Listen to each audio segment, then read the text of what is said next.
In the autumn of 1635, a ship docked at the Norfolk port of Yarmouth. It probably looked little different from the many other ships which plied their trade across the southern North Sea, between the coast of Germany and the Low Countries, and the harbours of eastern England.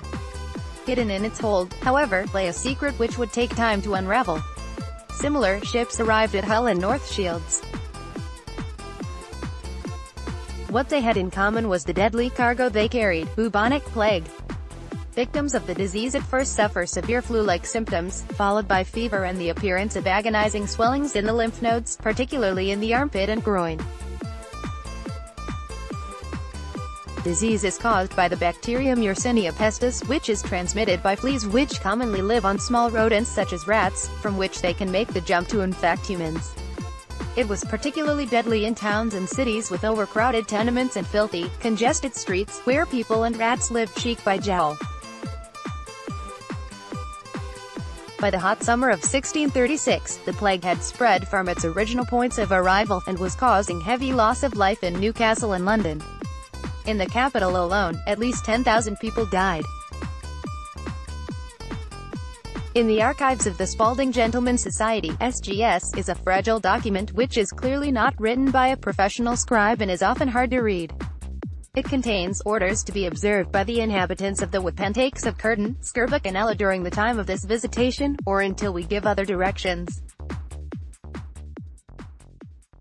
Made and appointed by us according to His Majesty's directions, signed 18th day of August in the 12th year of His said Majesty's reign over England, that is 1636. Wapentakes were the ancient administrative districts into which much of eastern England had been organized since Danish times.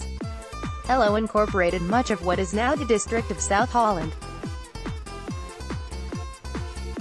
Knowing where the disease had first been reported, people in this area must have been looking anxiously over their shoulders at the port of Boston a few miles away. The orders concerned were handed down from King Charles I and his ministers. Responsibility for preventative measures and the care of the sick was placed in the hands of local magistrates and officials, and the document contains 6 signatures, presumably those of the relevant justices of the peace. The orders are surprisingly detailed. Infected persons unable to care for themselves and with no one to look after them, were to be taken to isolation centers outside the town or village, in many cases probably no more than a barn or other farm outbuilding.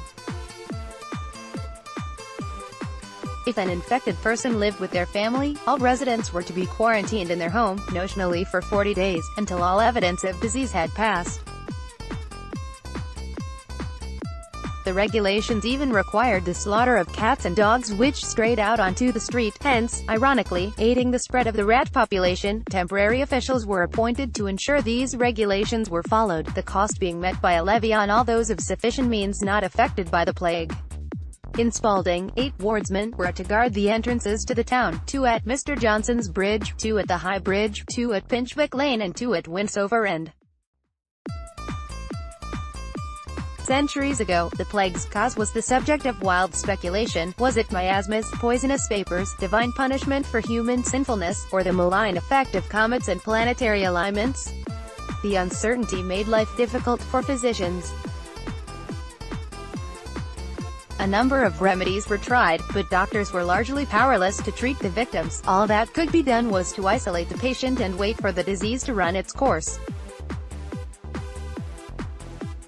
Burying the dead quickly was a high priority and often took place at night, but during severe outbreaks, graveyards filled up quickly and new ones had to be dug hurriedly in whatever open space was available.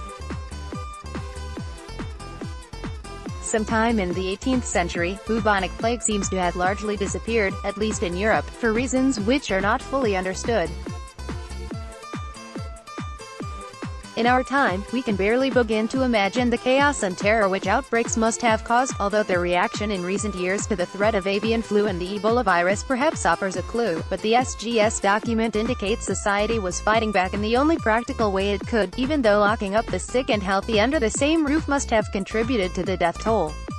The Spalding registers of burials for 1636 and 1637 do not, in fact, suggest an unusually high level of mortality, and it may well be that this particular outbreak exhausted itself before it reached some rural areas.